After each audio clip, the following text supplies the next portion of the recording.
일어나라 주의 백성 빛을 발하라. 주가 너의 영광으로 임하시리라. 일어나라 주의 백성, 일어나라 주의 백성 빛을 발하라. 주가 너의 영광으로 임하시리라. 온 세상이 어둠 속에 헤매고 있지만 주가 너와 함께 계셔 회복을 명하리라. 일어나라 빛을 발하라. 만 백성이 너의 빛을 보고 사방에서 나오네. 일어나라 빛을 발하라. 만 백성이 자유함을 얻어 기뻐하는도다. 다시 한번 찬양합니다. 일어나라 주의 백성, 일어나라 주의 백성 빛을 발하라. 주가 너의 영광으로 임하시리라. 일어나라 주의 백성, 일어나라 주의 백성 빛을 발하라. 주가 너의 영광으로 임하시리라. 온 세상이 어둠 속에 헤매고 있지만 주가 너와 함께 계셔 회복을 명하리라. 일어나라 빛을 발하라. 만 백성이 너의 빛을 보고 사방에서 나오네. 일어나라 빛을 발하라. 만 백성이 자유함을 얻어 일어나라 일어나라 빛을 발하라. 만 백성이 너의 빛을 보고 사방에서 나오네. 일어나라 빛을 발하라. 만 백성이 자유함을 얻어 기뻐하는도다. 우리 삶의 이유 되시며 찬송의 이유 되신 주님께 감사와 찬양의 박수를 한번 돌립니다. 할렐루야. 자리에 앉으시겠습니다.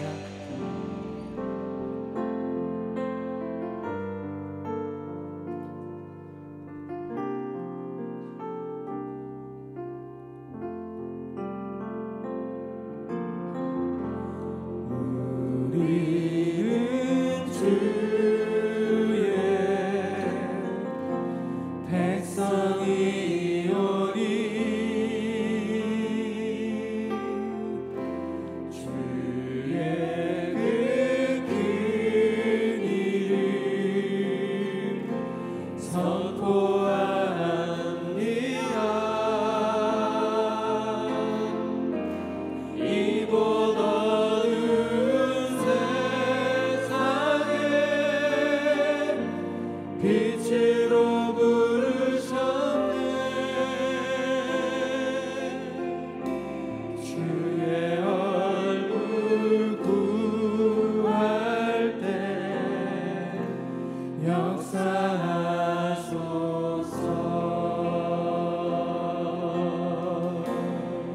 교회를 세우시고 주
세우시고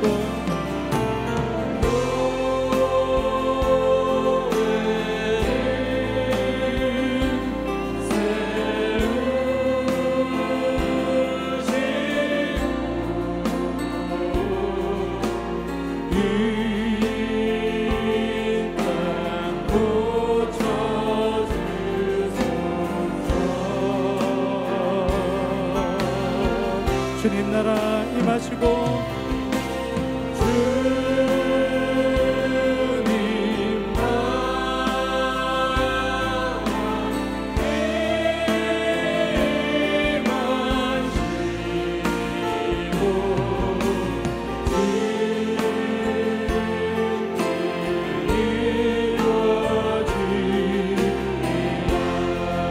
함께 목소리 펴 고백합니다. 교회를 세우시고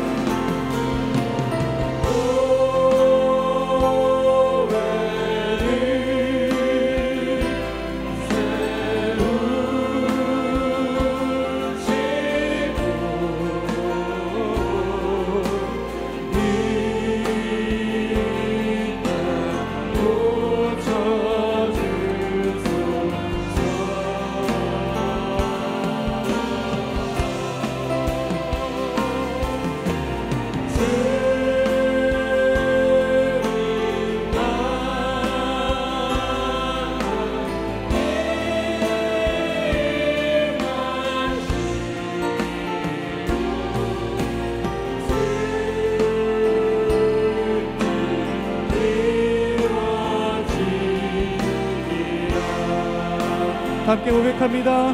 물이 바다 덮음같이 물이 바다 덮음같이 여호와의 영광을 인정하는 것이 온 세상 가득하리라. 물이 바다 덮음같이 우리 바다 덮음같이 우리 바다 다시 한번 선포하며 고백합니다. 우리 바다 덮음같이 우리 바다 덮음같이 여호와의 영광을 인정하는 것이 온 세상 가득하리라. 우리 바다 덮음같이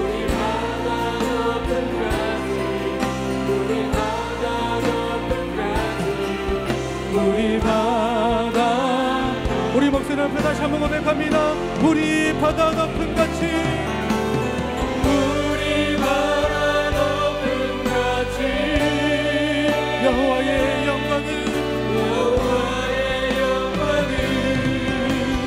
인정하는 것이 온 세상 가득하리라. 우리 바다 덮음같이 우리 바다 덮음같이 우리 온열 마을 향하여 다시 한번 선포하며 고백합니다. 우리 바다 덮음같이 우리 바다 덮음같이 여호와의 영광을 인정하는 것이 온 세상 가득하리라. 우리 바다 덮음같이 우리 바다 덮음같이 우리 바다 덮음같이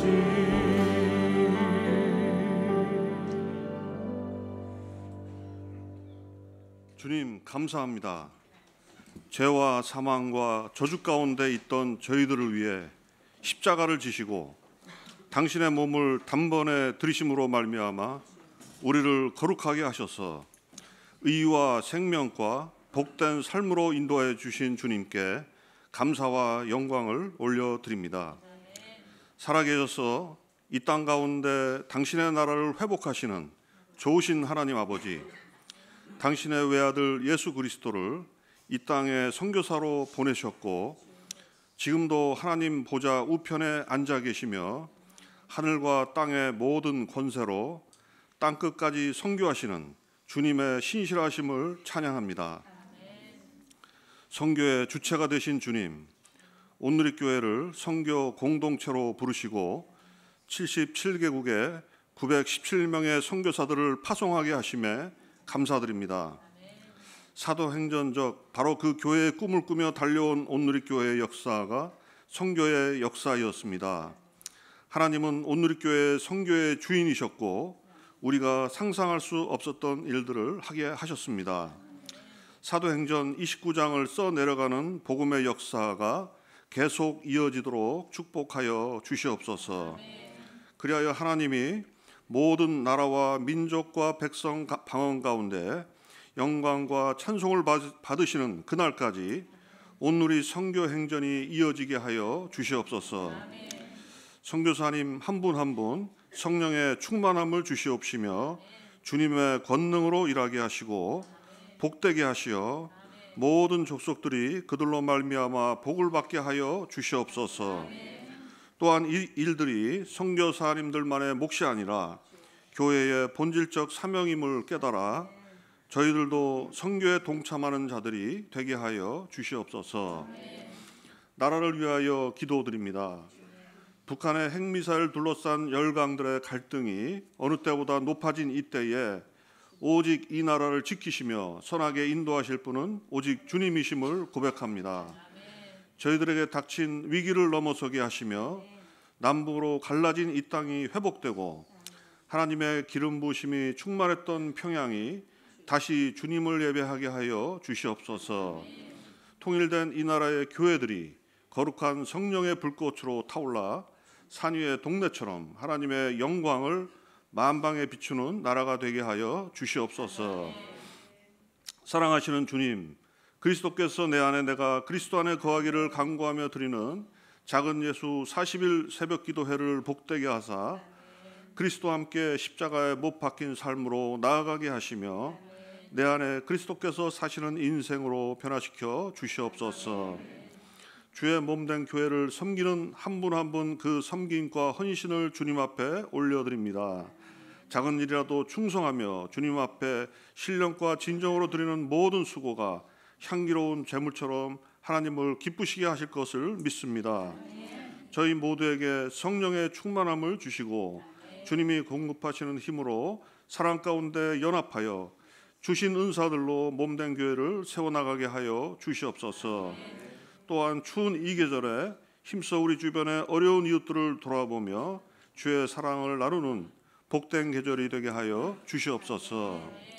2018년에도 주님의 은혜와 평강이 변함없이 모든 성도님들의 삶 가운데 차고 넘치게 하여 주시기를 기도드립니다.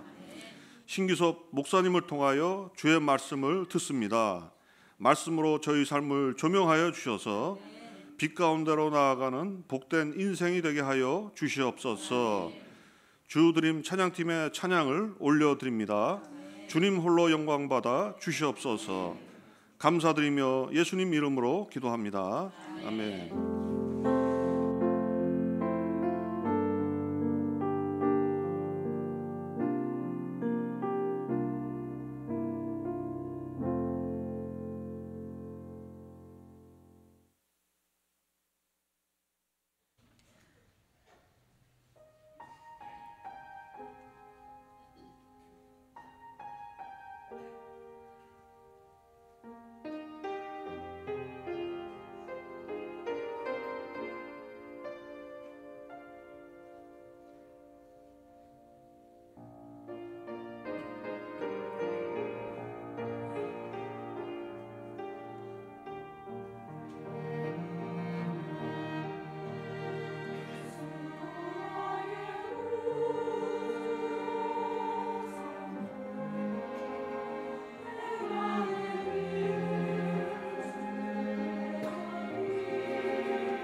그리스도께서 내 안에, 내가 그리스도 안에. 손오늘교회 오신 여러분들 환영하고 축복합니다. 우리 옆에 계신 분을 향해 또 앞뒤에 계신 분을 향해 축복의 손을 펼치시고 함께 찬양으로 축복하고 격려하도록 하겠습니다. 함께 찬양하겠습니다. 은혜의 주님이, 은혜의 주님, 당신을 축복하고 사랑의 주님이 함께 하시네.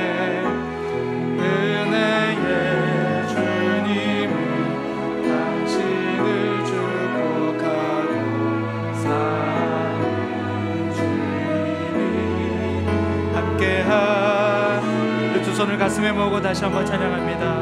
은혜의 주님이, 은혜의 주님, 내 삶을 축복하고 사랑의 주님이 함께 하시네. 은혜의 주님, 내 삶을 축복하고 사랑의 함께 하시네. 서로에게 격려의 박수, 축복의 박수 드립니다. 저희 오늘교회 2부 예배를 위해서 분당 비공동체를 섬기시는 임훈 장로님께서 기도로 섬겨주셨습니다. 일어나서 인사하실 때에 감사와 환영의 박수 부탁드립니다. 장로님 고맙습니다. 감사합니다. 여기까지 안내 말씀드리겠습니다. 주보사인 위클리 포커스와 또 브로셔를 참고해 주십시오. 저희가 매해 첫째 주와 두 번째 주에 저희가 선교헌금을 작정하는 주일로 함께 섬기고 있습니다. 오늘도 변함없이 선교헌금을 작정하는 시간이 말씀 이후에 있습니다. 여러분들 많이 동참해 주시고 기도로 함께 해주시면 감사하겠습니다. 우리 장로님 기도해 주신 대로 저희가 작은 예수 40일 새벽 기도회가 은혜 가운데 진행되고 있습니다.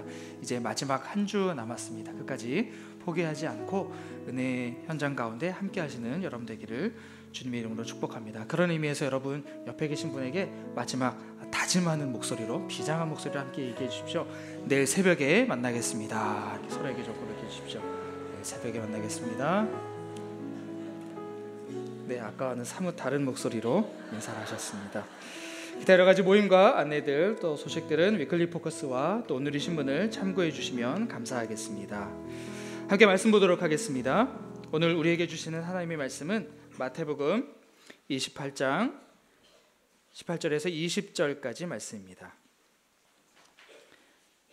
마태복음 28장 18절에서 20절까지의 말씀을 저희가 한 목소리로 같이 읽도록 하겠습니다.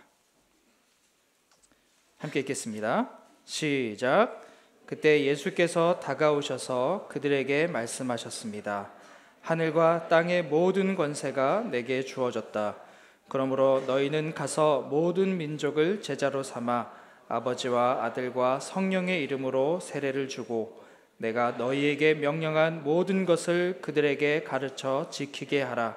보라, 내가 세상 끝날까지 너희와 항상 함께 있을 것이다. 아멘. 신기선 목사님께서 최우선 과제라는 제목으로 말씀 선포해 주시겠습니다. 할렐루야. 주님의 이름으로 여러분 모두를 환영하고 축복합니다. 날씨가 많이 춥습니다. 또 변덕이 심한데 여러분 겨울철 감기 특별히 조심하시길 바랍니다. 겨울철 독감이 유행하고 있습니다. 그래서 저희 교회는 예방 차원에서 오늘부터 겨울철에는 악수 대신 목례로 인사하시게 되기를 바랍니다. 저도 가능하면 악수하지 않고 목례로 인사하도록 하겠습니다. 담임 목사님이 감기 몸살로 고생하셨는데 많이 회복되셨습니다. 아마 내일부터 새벽 예배 때 설교해 주실 수 있으리라고 믿습니다. 광고 드린 대로 설교 후에 선교 헌금 작정이 있습니다. 다음 주는 비전 헌금 주일입니다. 이주민 다문화 사역을 위해서 헌금하게 되겠습니다. 우리 목사님 한 번 더 강조해 주신 대로 작은 예수 40일 새벽 기도회 마지막 한 주 남았습니다. 많이 참여해 주시고 또 기도로 한 해 준비하며 나아가는 그런 저희가 되기를 바랍니다. 이 시간에 우리 마음을 모아서 같이 합심하여 기도하며 나아가기를 원합니다. 우리 장로님들 모든 기도자들이 함께 기도하는 것처럼 이 나라 이 민족을 위해서 우리가 기도하고 또 2018년 주님의 우리 안에 또 우리가 주님 안에 거하는 한 해가 되도록 이 나라 이 백성을 지켜주시고 또 한국 교회를 특별히 불쌍히 계시고 우리가 다시 회개하고 깨어 주께서 맡겨주신 사명 잘 감당할 수 있도록 거룩함과 정직함이 주의 임재 안에 거함이 회복되는 한국 교회 되게 하여 주옵소서. 또 자신을 위해서 기도할 때 말씀대로 순종하며 살기를 원합니다. 세상의 빛으로 소금으로 주께서 우리를 부르시고 세우신 그 주님의 목적대로 쓰임받는 우리 인생이 되게 인도하여 주옵소서. 자기 자신과 한국 교회와 우리 교회 그리고 이 나라 이 백성을 위해서 우리가 같이 한번 합심하여 기도하겠습니다. 하나님 아버지, 주님의 은혜를 감사하며 찬양합니다. 이 나라 이 백성을 우리에게 주시고 이 나라 이 백성이 주의 은혜 가운데 이곳까지 인도하심을 감사하며 이 시간 이 나라를 위해 기도합니다. 이 나라의 어려움과 모든 환경을 아시는 주님, 우리가 주님만 의지하며 주님만 바라보며 나아갑니다. 역사의 주권자 되신 주님 앞에 모든 것 맡기며 나아갈 때 이 백성이 다시 회개하며 하나님 깨닫고 주의 앞에 엎드리는 백성 되게 인도하여 주옵소서. 하나님 아버지, 거룩하게 주님 앞에 쓰임받는 백성, 하나님을 두려워하며 말씀 앞에 순종하는 백성 되게 해주시고, 하나님 죄악을 멀리하며 빛드신 주님 앞에 돌아오는 이 나라의 백성 되게 인도하여 주옵소서. 북한 땅을 불쌍히 여기시며 이 나라 가운데 참된 주의 평강을 넘치도록 인도하여 주옵소서. 하나님 한국 교회를 위해 특별히 기도합니다. 이 땅에 무너진 곳 막았을 자 외치며 소리지를 파수꾼을 찾으시는 이때에 한국 교회가 그리스도의 향기를 드러내는 빛으로 소금으로 쓰임받는 교회 되게 하여 주옵소서. 주께서 이 땅 가운데 맡겨주신 사역을 아름답게 감당하는 주님의 교회들이 다 되도록 세워주시고, 하나님 리더십부터 모든 성도에 이르기까지 우리가 주의 말씀 앞에 거룩하고 정직하게 회복되게 하시고 주의 임재 앞에 거하며 주님과 동행하는 하나님 주의 백성들에게 인도하여 주옵소서. 우리의 삶을 주님 앞에 드리며 나아갑니다. 우리의 주인 되신 주님 그 말씀 앞에 온전히 순종하며 주의 뜻대로 하나님 앞에 엎드리는 저희 모두가 되게 인도하여 주시고 주님 영광 받아 주옵소서. 하나님 아버지, 2018년 새해를 시작하며 우리가 주의 말씀 앞에 엎드리며 주님을 바라봅니다. 주의 임재 안에 거하는 우리 모두의 삶이 되게 인도하여 주옵소서. 우리가 주님 안에 주님이 내 안에 거하시는 함께 하시는 주의 그 능력을 쫓아 주의 말씀대로 순종하며 주께서 우리를 세우시고 인도하시는 대로 순종하며 나아가는 저희 모두가 되게 인도하여 주옵소서. 기도하기를 쉬지 아니하고 날마다 주를 바라보며 달려가는 저희 모두가 되게 인도하여 주옵소서. 이 나라 이 백성을 불쌍히 여기시고 하나님을 두려워하며 주의 말씀에 빛 앞에 거하며 제사장의 나라로 회복되는 이 나라 되게 하여 주옵소서. 역사의 주권자 되신 주님 앞에 모든 것 맡길 때 이 땅에 참된 평화를 주시고 한국교회가 깨어 이 땅의 빛으로 소금으로 그래서 향기를 드러내는 놀라운 주님의 교회 공동체로 회복되게 하여 주옵소서. 오늘도 주의 말씀을 듣습니다. 간절한 마음으로 주님 말씀 앞에 서서 주의 말씀 앞에 온전히 순종하며 깨달은 대로 그렇게 주의 말씀대로 행하는 저희가 되게 인도하여 주옵소서. 예수님 이름으로 기도합니다. 아멘. 2018년 새해에도 저희는 첫째 주, 둘째 주 선교 헌금을 작정하며 아직 복음을 듣지 못한 영혼에게 생명의 복음을 전하는 선교에 대한 우리의 사명을 새롭게 하고 있습니다. 온 세상에 복음을 전하는 것은 그리스도를 따르는 우리 모두의 사명입니다. 이것은 독특한 삶을 살기로 작정한 몇몇 이상주의자들만의 삶이 아닙니다. 먼저 나가 있는 선교사님들만의 삶이 아닙니다.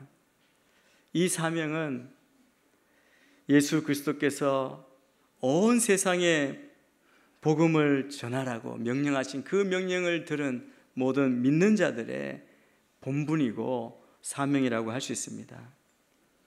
이 세대 수많은 사람, 수십억의 사람이 위기 상황 가운데 놓여 있습니다. 그렇기 때문에 복음 전파는 우리가 최우선적으로 해야 될 일이 되었습니다. 2018년 금년 연초에 세계 기도 정보에 따르면 이 세계 기도 정보라고 매일 우리가 각 나라를 위해서, 선교사님들을 위해, 선교 환경을 위해서 기도하는 그 정보를 제공해 주는 곳이 있습니다. 오퍼레이션 월드라고 하는 또 앱을 통해서도 요즘은 이렇게 나오고 있습니다. 그 정보에 따르면 세계 인구가 현재 73억 한 5천만 명 정도입니다. 그리고 전체 언어의 수가 6,909개 언어, 그 말하는 언어가 그렇게 되어 있고요. 이 땅에 가장 많은 사람이 믿는 종교는 기독교입니다. 32.29%를 차지하고 있습니다. 그러니까 3분의 1이 조금 안 되죠. 전 세계 사람의 3명 중에 한 사람은 자기 종교가 무엇이냐고 이야기할 때 기독교라고 대답한다는 것이죠. 이 가운데 복음주의의 비율이 7.9%입니다. 그리고 도시에 거주하는 사람들이 전 세계 인구의 51%가 대도시나 큰 도시에 거주한다고 말합니다. 이 세계 기도 정보는 연초에는 전 세계를 놓고 기도하고, 그 다음에 각 대륙별로, 오늘은 아프리카를 위해서 기도하는 날입니다. 아프리카를 놓고 아시아를 놓고 이렇게 하고, 그 다음에 그게 끝나면 각 나라별로 계속 전 세계를 두고 기도하게 합니다. 그런데 이 정보를 놓고 우리가 기억해야 될 것이 있습니다. 성경은, 하나님의 말씀은 모든 인간이 죄로 말미암아 하나님으로부터 분리되었다고 선포합니다. 모든 사람이 죄를 지었으며 하나님의 영광에 이르지 못하더니라고 말씀합니다. 그래서 인간은 이미 정죄 아래에 있습니다. 하나님은 누구에게도 구원의 대가를 요구하지 않으시고 구원을 그 아들을 통해 은혜로, 믿음으로 그저 주십니다. 그런데 중요한 것은 그 외에 다른 길이 없다는 것입니다. 예수 그리스도 외에 다른 구원의 길이 없습니다. 그리스도를 통해서 구원받지 않는 사람, 세계 인구의 약 70% 가까운 사람이 절망적인 미래를 맞게 된다는 것이죠.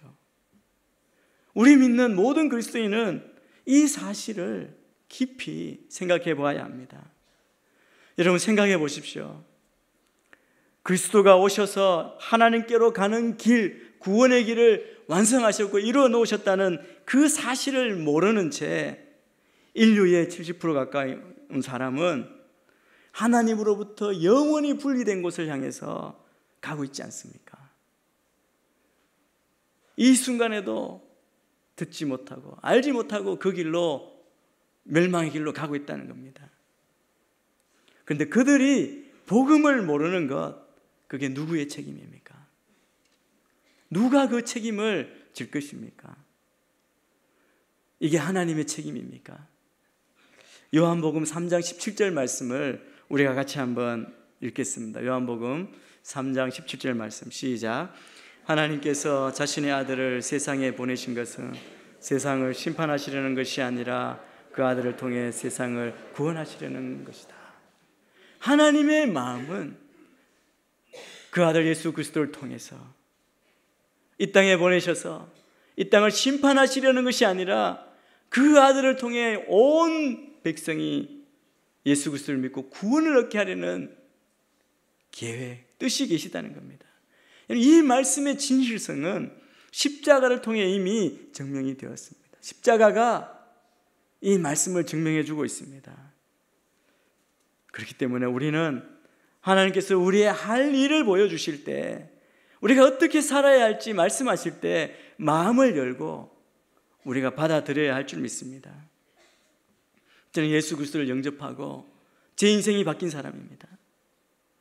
저는 그리스도를 영접하는 것, 예수 그리스도를 믿는 것이 우리 인생의 근본적이고 개인적인 변화, 구원을 뜻한다고 말하지 않을 수 없습니다. 그것밖에 말할 것이 없습니다. 여러분 스스로에게 이렇게 한번 질문해 보십시오. 하나님께서 나의 삶을, 나의 생애를 다시 빚으시도록 내가 기꺼이 내어드릴 수 있는가? 주님께 내 삶을 내어드릴 수 있는가? 그리스도의 주권에 내 삶을 맡길 수 있는가? 스스로에게 한번 물어보십시오. 진실로 하나님의 구원 계획에 모든 우리 그리스도인들이 믿는 자들이 함께 참여해야만 합니다. 누구도 예외가 있을 수 없습니다. 여러분은 하나님께서 온 세상을 사랑하신다는 그 예수님의 말씀이 얼마나 명확한지 느끼고 체험하고 발견하신 적이 있습니까? 하나님이 우리를 사랑하시고 나를 사랑하시고 온 세상을 사랑하십니다. 우리가 나가 추수해야 될 밭은 세상입니다. 세상 모든 곳으로 들어가서 모든 민족에게 복음을 전하라고 그렇게 명령하십니다. 세상 끝날까지 나의 증인이 되라는 그 말씀을 주님께서 우리에게 하셨습니다. 그래서 우리 믿는 사람, 성도의 의무는 나의 직장, 내 가정, 내가 사는 지역에만 한정되지 않습니다.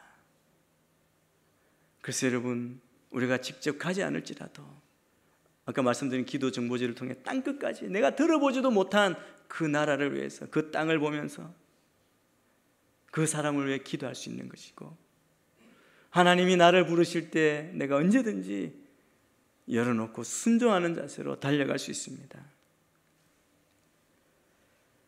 또 주의 명령은, 명령하셨다는 것은 우리의 행동을 요구합니다.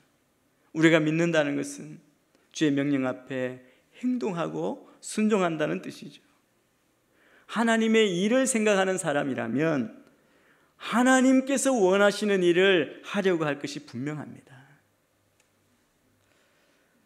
저는 오늘 본문 우리가 너무나 잘 아는 말씀입니다. 부활하신 그리스도께서 제자들을 불러놓고 말씀하실 때 제자들과 그 사이에 함께 있는 제 자신을 상상해 보았습니다. 예수님은 갈릴리에서 제자들을 만난 놀라운 메시지를 주셨습니다. 첫 번째 메시지는 이겁니다. 18절 말씀을 먼저 우리 같이 한번 읽겠습니다. 18절입니다. 시작. 그때 예수께서 다가오셔서 그들에게 말씀하셨습니다. 하늘과 땅에, 자막이 좀 잘못된 것 같은데요. 다시 한번 읽겠습니다. 자막 한번 켜주시죠. 18절 말씀입니다.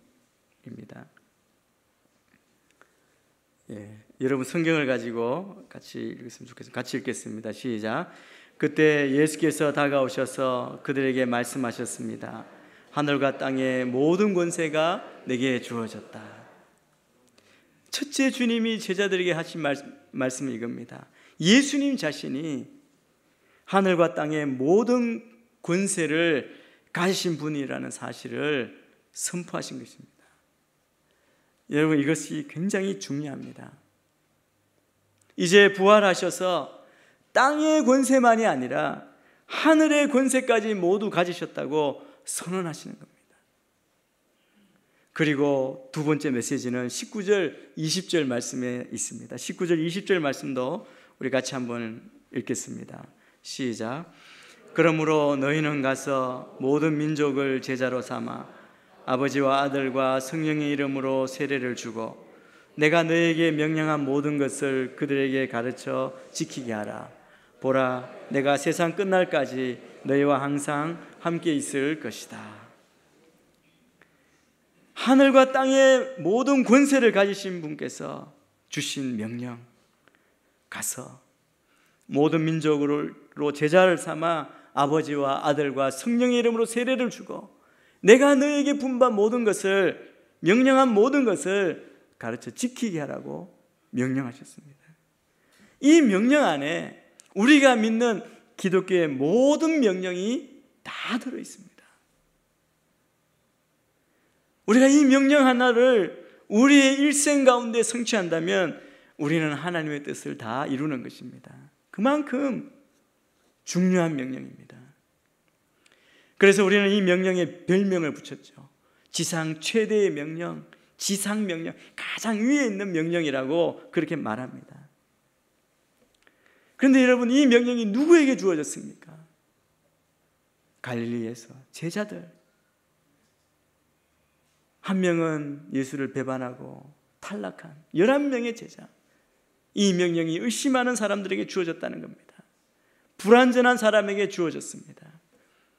11명의 제자, 비겁하고 변덕이 많고 큰 소리 잘 치지만 뒤에서 딴짓하는 이런 사람들에게 엄청난 명령을 주셨다는 사실입니다. 예수님께서 어떻게 이 명령을 이런 사람들에게 맡기고 성천하실 수 있었습니까? 예수님께서 이 세계의 복음화를 11명에게 넘겨주고 떠나셨다는 것을 보면 얼마나 믿음이 좋으셨는지를 알 수 있습니다. 이게 기적입니다. 주님께서 이 명령을 오늘 우리에게 동일하게 부탁하고 맡기십니다. 이 중요한 선교 명령은 가서 모든 민족으로 제자를 삼으라는 것입니다. 얘는 온 천하에 다니며 너희는 만민에게 복음을 전파하라. 마가복음 16장에서도 예수님께서 우리에게 명령하신 것입니다. 그런데 이 명령을 가만히 생각하면 엄청난 명령같이 보입니다. 우리 믿는 자들에게 이 명령은 실제적으로 어떤 의미가 있습니까? 우리 그리스도인은 모두가 다 예수 그리스도의 종입니다. 그렇다면 주인 되신 주님께서 종이 어느 곳에서 어떤 일을 할지도 결정할 권리를 가지고 계시는 것 아닙니까? 여러분, 우리에게 월급을 주는 회사도 우리에게 어디로 발령을 내고 어떤 일을 맡기지 않습니까? 우리의 삶의 주인이신 모든 권세를 가진 주님께서 우리가 어느 곳 어떤 곳에서 어떤 일을 해야 할지 그것을 결정할 권리를 가지고 계십니다. 이 문제가 여러분의 삶 가운데 해결된다면 우리는 이렇게 고백할 수 있는 겁니다. 나의 인생은 예수 그리스도의 것입니다.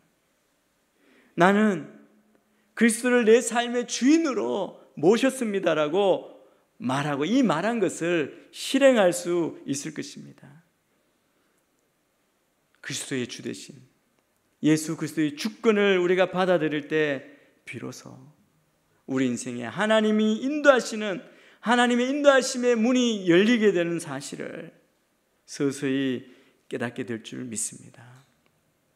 저는 여러분의 삶 가운데 우리 인생의 주인이 누구이신지 그 주인 되신 주님 앞에 순종할 때 우리를 열어가시고 인도하시는 주의 인도하심의 그 문이 활짝 열리게 되기를 주의 이름으로 축복합니다. 삶의 의미를 깨닫게 될 줄 믿습니다. 하나님께서도 이렇게 말씀하십니다. 시편 32편 8절 9절 말씀입니다. 자막을 통해서 우리 같이 한번 읽겠습니다. 32편 8절 9절 말씀 시작. 주께서 말씀하시기를 내가 너를 지도하고 내가 가야 할 길을 가르치며 너를 내 눈으로 인도하리라. 너는 말이나 노새처럼 되지 마라. 그것들은 아는 게 없고 재갈과 굴레로 제어하지 않으면 가까이 오지 않는다라고 하셨습니다. 하나님께서 우리를 인도하신다고 말씀. 내가 너를 지도하고 네가 가야 할 길을 가르치고 너를 내 눈으로 인도하리라. 주님이 우리 인생을 인도하십니다. 그런데 어떻게 되지 말라는 겁니까? 버티지 말라는 겁니다.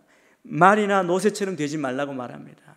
안 가려고 발부둥 치면 주인이 억지로라도 끌고 갈 수 있다는 겁니다. 초대교회 성도들을 우리가 잘 압니다. 초대교회 성도들은 자기 만족을 위해 살지 않았습니다. 우리는 자기 만족을 위해 살지 않았던 초대교회 성도들을 본받아야 할 것입니다. 예수님께서 제자들에게 성령이 임하면 그들이 권능을 받고 예루살렘과 온 유대와 사마리아와 땅끝까지 이르러 증인이 되리라고 말씀하신 것, 이 말씀을 우리가 기억합니다. 그 후에 오순절이 성령 강림 사건이 있었고 성령 충만한 베드로가 3,000명, 5,000명에게 설교합니다. 그때 베드로의 이 말씀이 여기에 있습니다. 사도행전 2장 38절 39절 말씀도 우리 같이 한번 읽겠습니다. 시작. 이때 베드로가 대답했습니다. 회개하십시오. 그리고 여러분의 죄를 용서받기 위해 예수 그리스도의 이름으로 여러분이 각각 세례를 받으십시오. 그러면 여러분이 성령의 선물을 받게 될 것입니다. 이 약속은 여러분과 여러분의 자녀와 먼데 있는 모든 사람, 곧 주 부르시는 모든 사람들에게 주신 것입니다.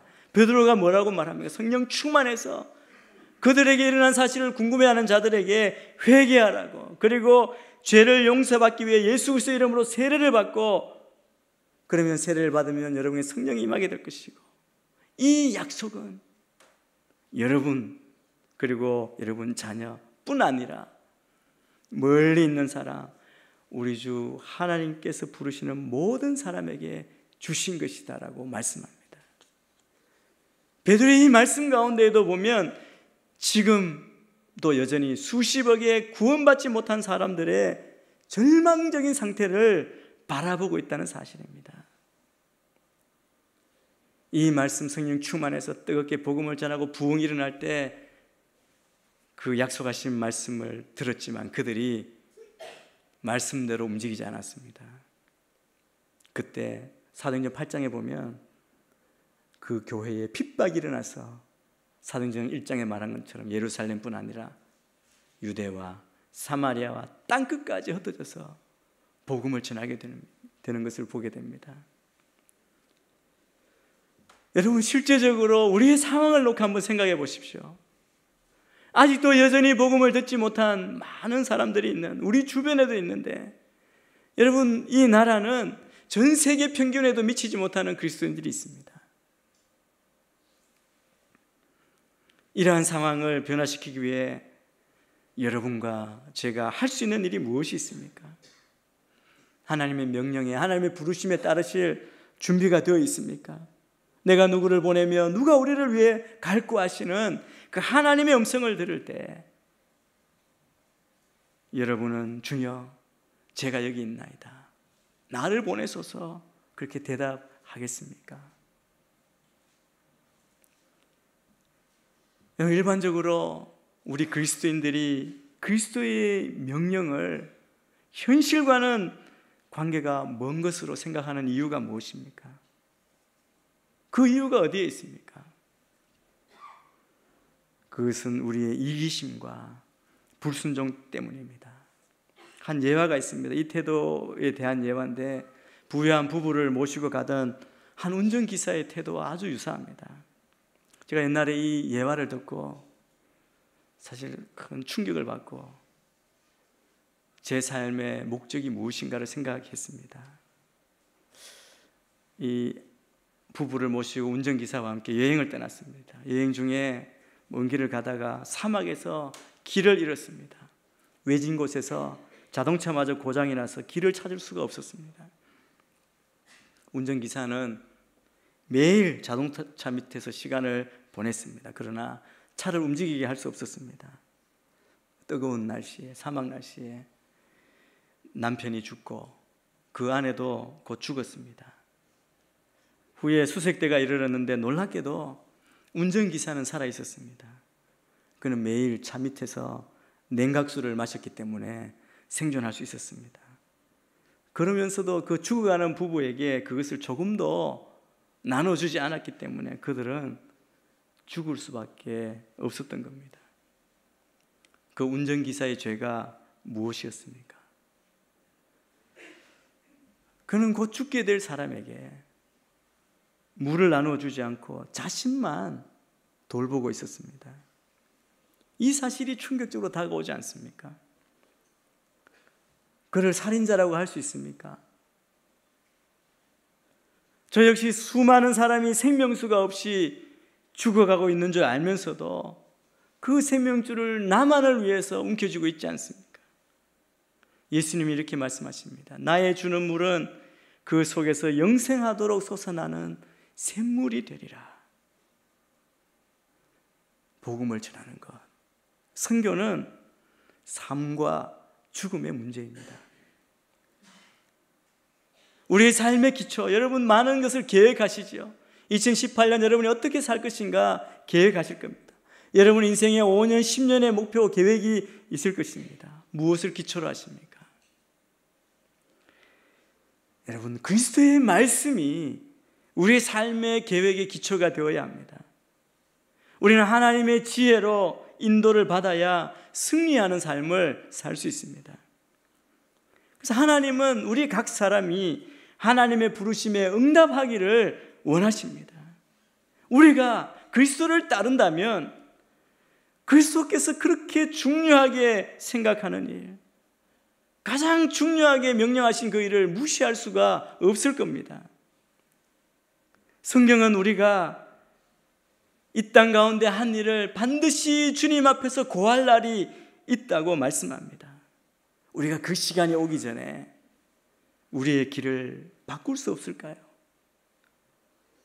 예수 그리스도를 영접한 사람은 그리스도께서 우리의 계획을 근본적으로 바꿔놓기를 기대해야 합니다.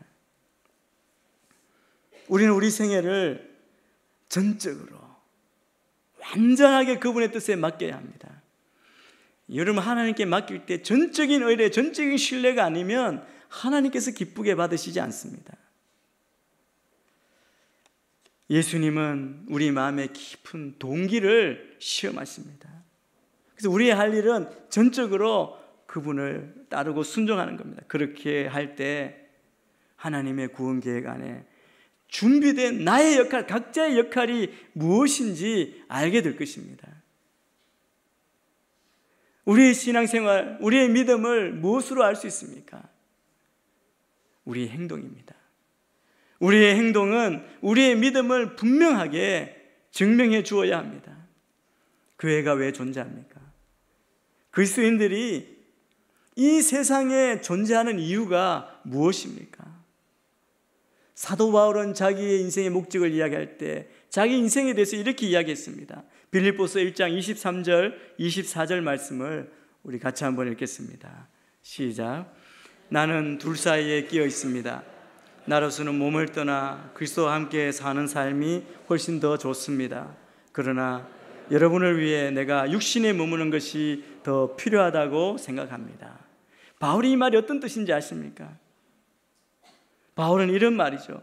차라리 내가 더 빨리 죽을 수 있으면 좋겠다. 왜냐하면 주님을 만나기 때문이라는 겁니다. 그러나 죽지 않고 이 세상에 남아있는 이유는 복음을 전하기 위해서입니다 라고 말하는 겁니다. 여러분, 그렇습니다. 우리는 그리스도를 증거하기 위해 이 세상에 남아 있습니다.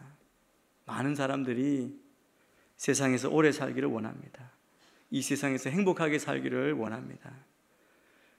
그러나 영혼의 관점에 보면 그것은 잘못된 목표라고 할 수 있습니다.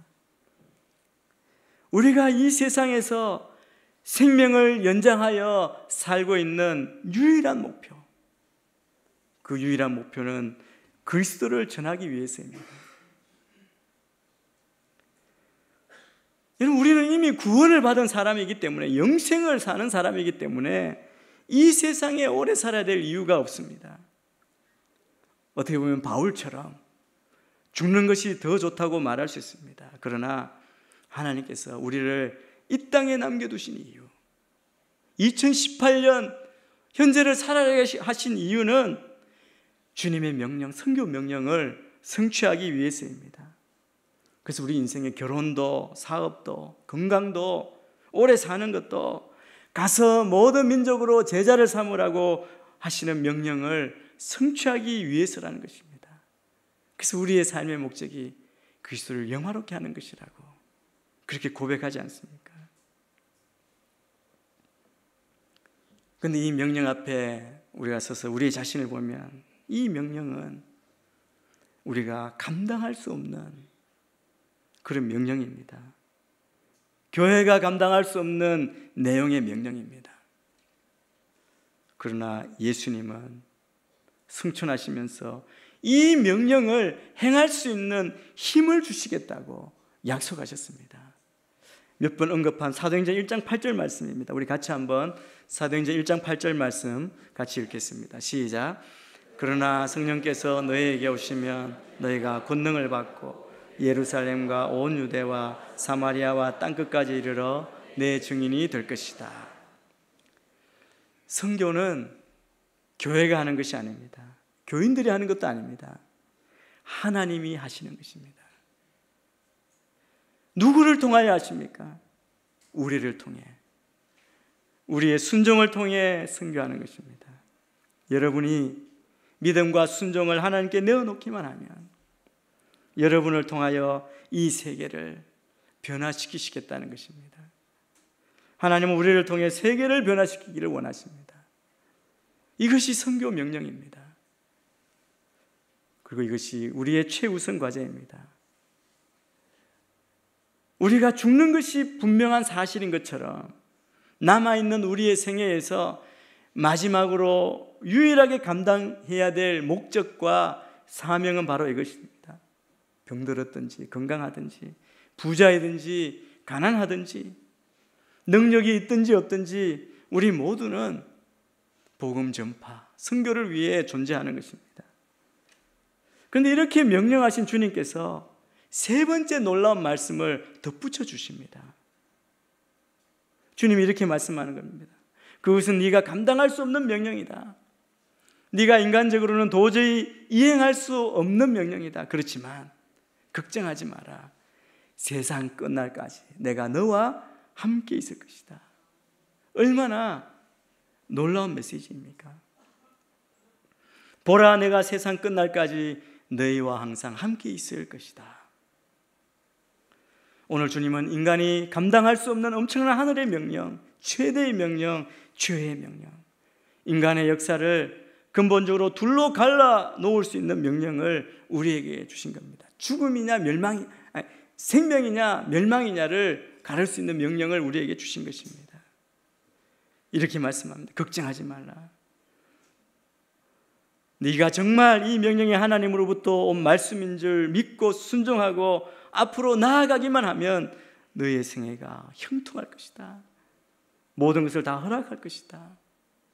여러분, 물질도 하나님의 것, 건강도 하나님의 것입니다. 우리는 믿고 나아가기만 하면 됩니다. 우리는 또 우리 교회는 이 지상 명령을 받아 순종해야 할 것입니다. 우리 교회뿐 아니라 온 세상에 걸쳐서 순종하는 그리스도인들이 기도하고 헌금하며 헌신하며 나아갔기 때문에 하나님의 왕국은 계속 확장되고 있습니다.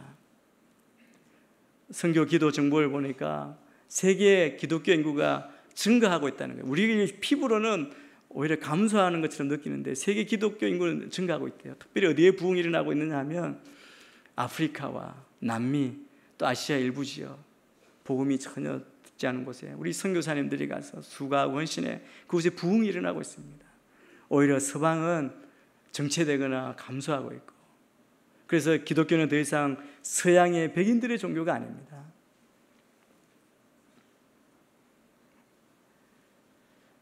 우리가 기억해야 할 것은 그리스도의 복음을 전파하는 것이 금보다 귀하다는 사실을 기억해야 합니다. 주님께서는 나로 하여금, 우리로 하여금 세계를 변화시키기를 원하십니다. 여러분, 주위를 한번 돌아보십시오. 얼마나 불안하고 두려움이 많습니까? 주님은 우리에게 이러한 세상을 향해서 가서 모든 민족으로 그리스도의 제자를 삼으라고 명령하십니다.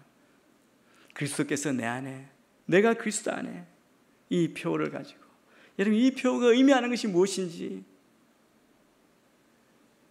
여러분 깊이 생각하시길 바랍니다. 세상 끝날까지 함께 하시는 임마누엘 하나님을 온전히 신뢰함으로 최고의 명령, 이 명령을 완수하는 우리 모두가 되시기를 주님의 이름으로 축원합니다. 기도하겠습니다. 하나님 아버지, 오늘 주의 명령을 듣게 하시니 감사합니다. 가서 모든 족속으로 제자를 삼아 아버지와 아들과 성령의 이름으로 세례를 주고 내가 너에게 분반 모든 것을 가르쳐 지키게 하라. 내가 세상 끝날까지 너희와 항상 함께 있을 것이라 말씀하신 주님, 이 명령에 능력 있게 순종하게 하여 주옵소서. 예수님 이름으로 기도합니다. 아멘. 이 시간에 영상을 보신 후에 2차 선교헌금 작정하는 시간을 갖겠습니다.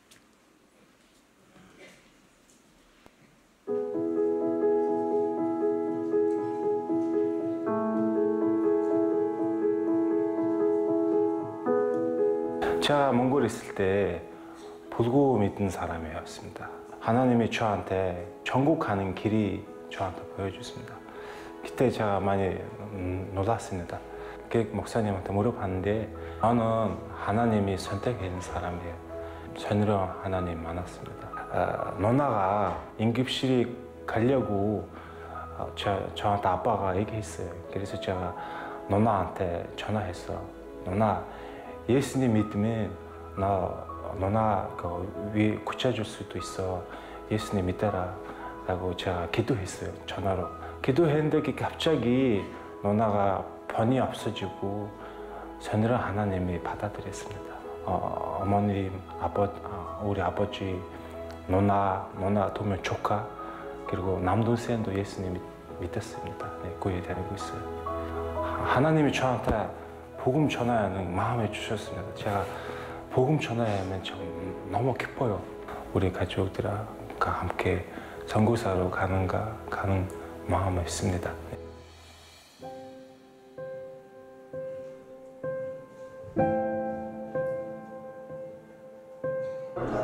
성도님들한테 너무 많은 빚을 지고 갑니다.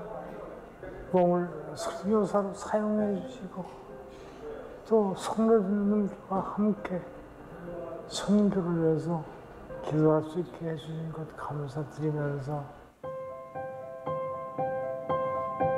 온누리교회 오자마자 느꼈던 거는 그 선교에 대한 그 교회의 열정. 어떤 선교사님들 어떤 교회 만날 때가 있으면 그냥 참 고생들 하신다. 그러니까 나하고는 직접 관련은 없지만 참 대단한 사람들이구나. 그때 이제 한 목사님께서 일본에 조금이라도 관계가 있는 사람, 뭐 업무로 출장을 자주 간다든지 친척이 살고 있다든지 일본어를 할 수 있다든지 이런 사람들은 모두 일어서세요. 제가 축복해 드리겠습니다. 그러니까 일본 선교를 위해서 헌신하십시오.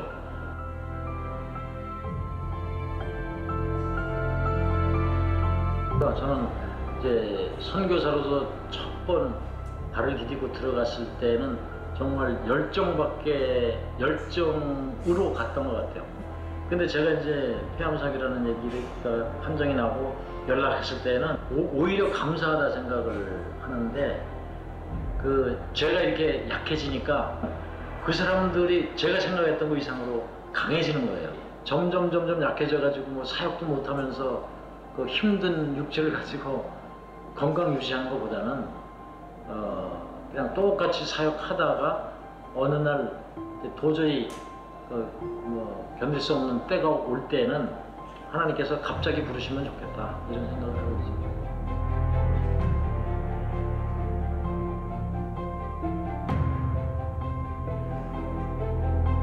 세상이 알게 하소서. 세상이 그리스도의 영광을 보게 하소서. 그리스도께서 우리 안에, 우리가 그리스도 안에 거합니다.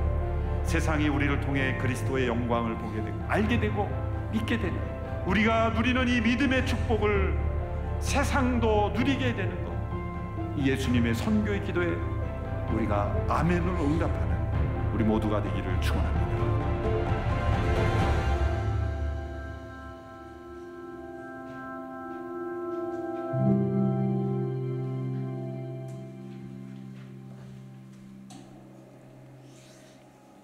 오늘도 선교헌금 작정하겠습니다. 먼저 설명을 드리고 함께 작정하기 원합니다.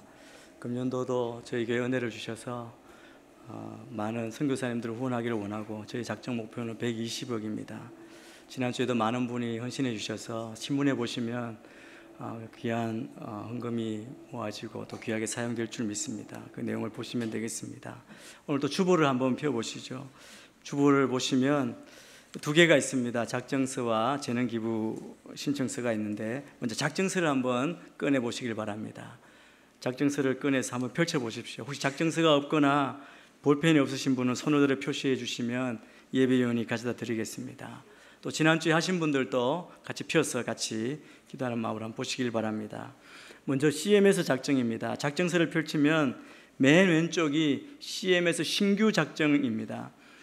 새롭게 작정하실 분들, 저희 교회 다니시지만 또 처음 오셨거나 그런 분들, 작정하지 못하신 분들은 해당 내용을 빠짐없이 기록해 주시면 됩니다. 기존에 해오시던 분들은 내용을 적지 않으셔도 자동으로 연장이 됩니다. 단 변경사항, 금액을 증가시키거나 주소가 바뀌셨거나 이런 변경사항이 있는 분들은 가운데 있는 CM에서 변경란이 있어요. 핑크로 된 변경란에 변경사항을 적어주시면 되겠습니다. 계좌번호가 생각나지 않으시더라도 연락처를 기입해 주시면 저희가 연락드리겠습니다. 가장 중요한 것은 개인정보 수집 및 이용에 동의함을 체크하시고 서명을 꼭 해 주셔야 됩니다. 그 다음은 봉투 작성입니다. 뒷면을 보시면 맨 왼쪽에 봉투 작성서가 있습니다. 봉투로 작성하시면 작년에도 하셨고 또 금년에도 하실 분들 누구나 다 신규와 연장 모두 새롭게 작성해 주셔야 됩니다. 연장을 하시는 분들도 작성해 주시고 봉투를 찾을 곳 수원에 체크해 주시면 저기 봉투 모아놓은 곳에서 찾으셔서 헌금하실 수 있습니다. 이렇게 해주시면 되겠습니다. 그리고 지난주에 없었지만 우리 안에 보면 선교재능기부 신청을 받고 있습니다. 이것을 보셔서 자세한 내용들이 많이 있습니다. 여러분이 기도하시는 마음으로 신청해 주셔서 함께 참여해 주시면 감사하겠습니다. 선교는 우리 모두를 향한 부르심이고 또 명령이고 특권입니다. 이 일에 함께 동참해 주시고 다 작성하신 분들은 예배위원회에 내어주시고 또 예배 끝나고 나가실 때 예배위원회에게 내어주시거나 헌금함에 넣어주시면 되겠습니다. 이 시간에 특순 우리 찬양으로 특순하실 때 들으시면서 헌금에 참여해 주시기를 바랍니다.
상처로 짙은 어둠으로 깊이 빠져만 가는데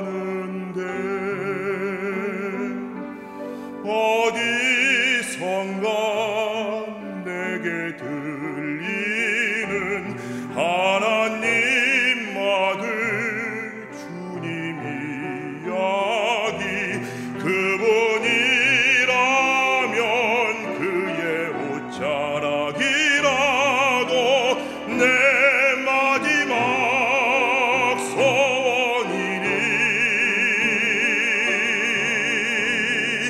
주님을 만났네 옷자락에서 전해지는 사랑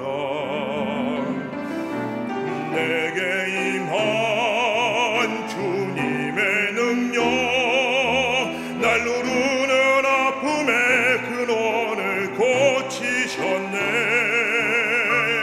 날 바라보시네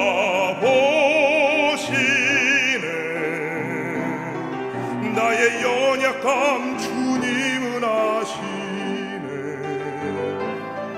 깊은 절망에서 날 자유케 하신 사랑 나 찬양해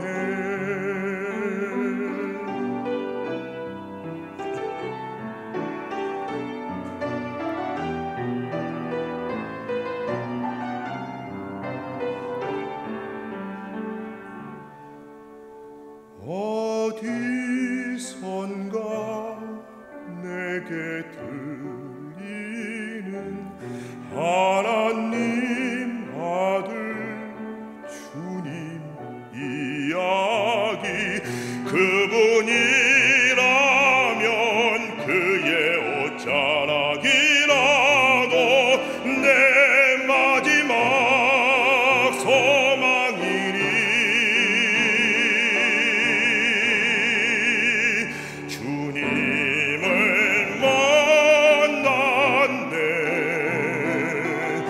끝자락에서 전해지는 사랑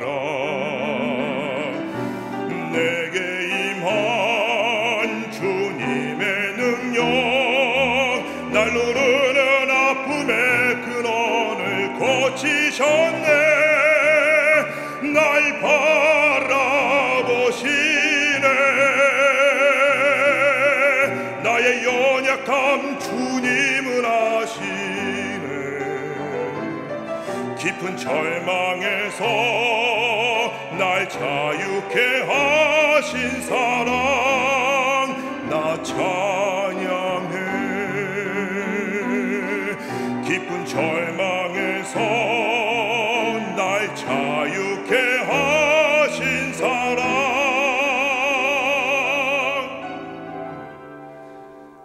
나 찬양해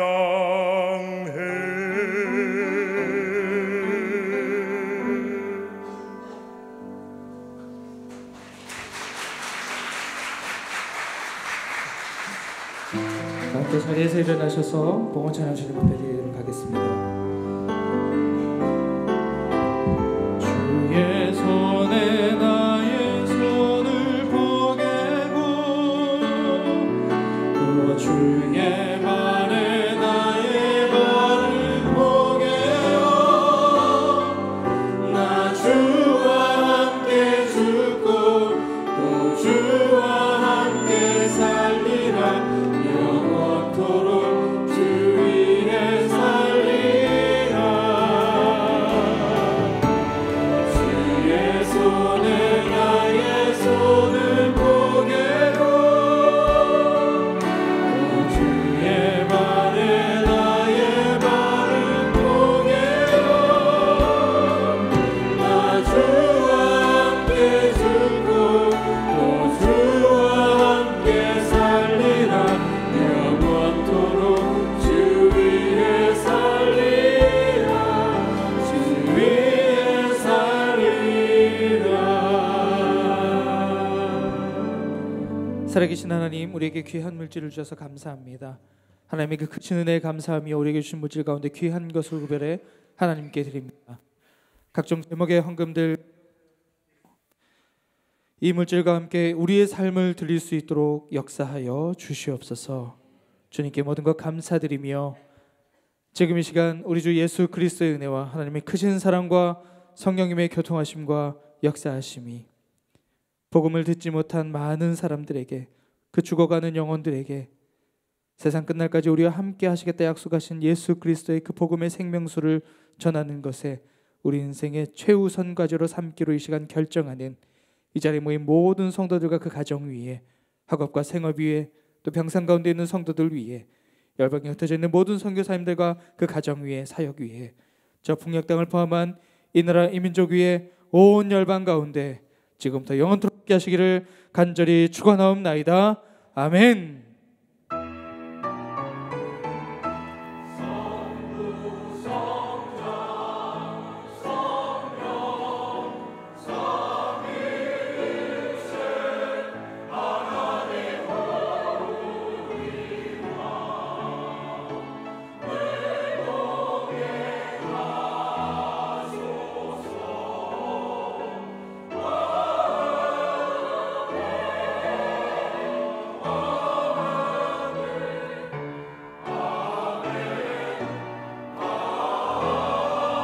살아계신 하나님을 찬양합니다. 살아계신 주 나의 참된 소망 걱정 되시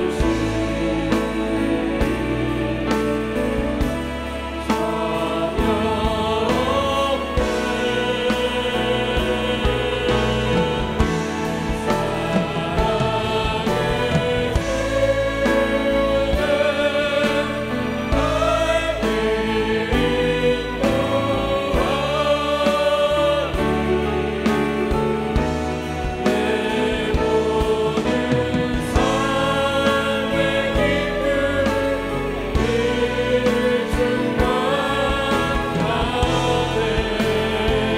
우리 예배를 받으신 하나님께 감사와 찬양의 박수를 강돌립니다. 할렐루야.